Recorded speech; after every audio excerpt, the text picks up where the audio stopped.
Hey, what's up YouTube? Today we're going to put in a shutoff for this shower.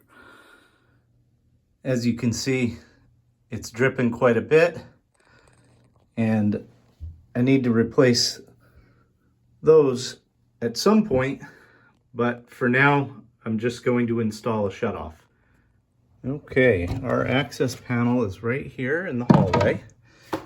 And if you notice, I've already installed one on the cold side. Today, we're going to take care of the hot side. First things first, we're going to shut off the hot water in the house.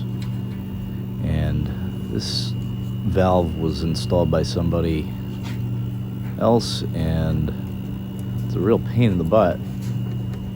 It's in a pretty inopportune spot. But I also, as a secondary, shut off the water to the whole house. I recently put all of my plumbing supplies together to make it a little bit easier for me to go and grab them. In here, I have my cutoff, and I've already set aside the supplies that we're going to need.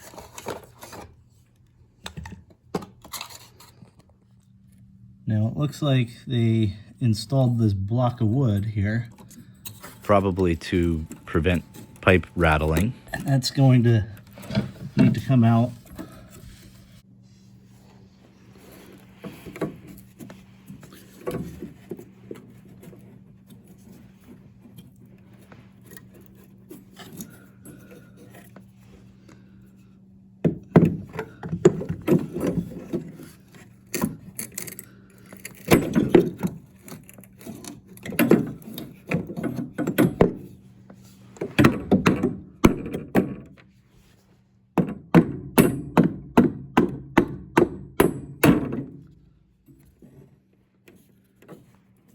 Well, looks like we're gonna have to saw those nails.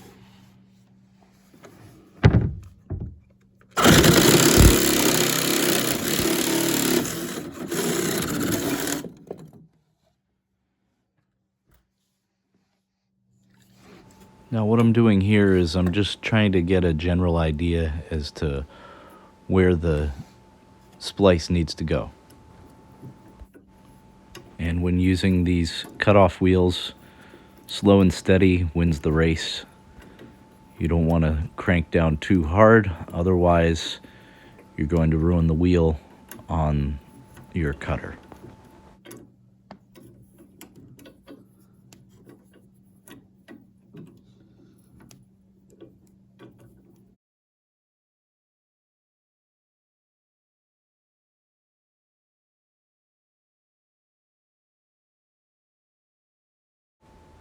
Now all we're going to do is simply push the fitting onto the old pipe. And we're going to take a look and see how much we have to trim our splice. I'm marking the new pipe with my fingernail.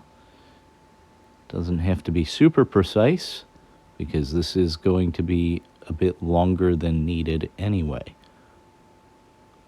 Next, what we're going to do is we're going to use our pipe cutter. This is a ratcheting pipe cutter made specifically for PVC. It is a super awesome tool. I really like it. Leaves a clean cut and it's very quick.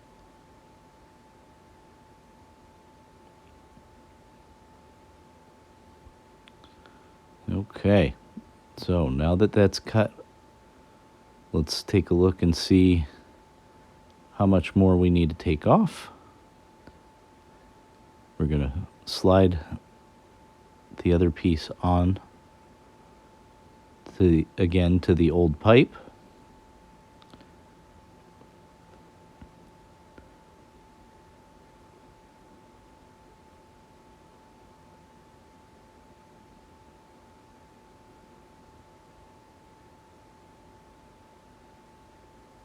Now that's connected.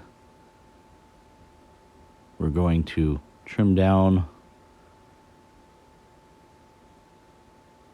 the new pipe so that we can insert into the new shutoff.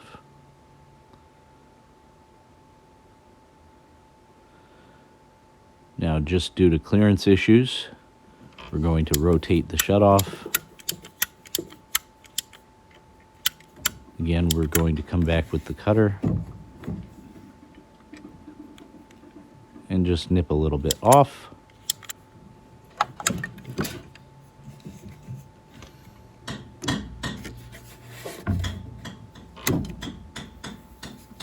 And all we need to do is insert into the new shutoff.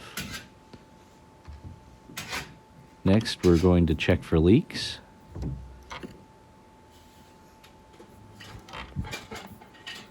And make sure that the clearance works.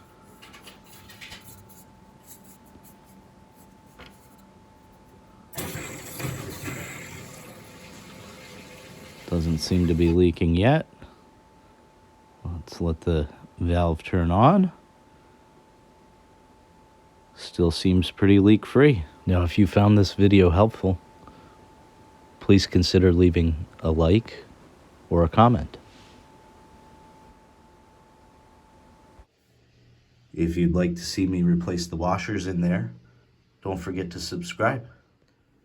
Again, I hope this helped you. And if it did, that's great. And have a wonderful day, everyone.